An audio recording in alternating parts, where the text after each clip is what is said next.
मीना सैनी। 70 के दशक की बात है। उस दशक में गर्मी के मौसम में अक्सर ही घर के मर्द आंगन में बिस्तर लगाया करते थे।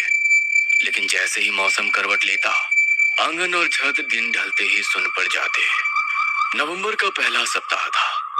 हल्की गुलाबी ठंड ने दस्तक दे दी थी। मोहन जिद पर अड़ा था कि वो अभी भी अपना बिस्तर बाहर आंगन में ही लगाएगा। बेटे के दिल की बात वसुंधरा खूब समझती थी। जानती थी रातों को मोहन आज भी पत्नी की याद में आंसू बहाता है। रुक्मणी की याद उसके दिल पर ऐसे बादल बनकर छाई थी कि उसकी मौत के बाद मोहन ने एक बार भी उसके कमरे में पांव नहीं रखा था। कमरे में पत्नी की याद उसे बेचैन ना करे, इसीलिए वो हर रोज आंगन में ही बिस्तर लगाता था।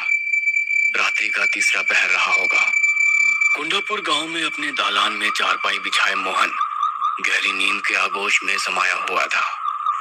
मोहन इतनी गहरी नींद में था कि उसे आसपास होने वाली कोई भी हलचल सुनाई नहीं दे रही थी।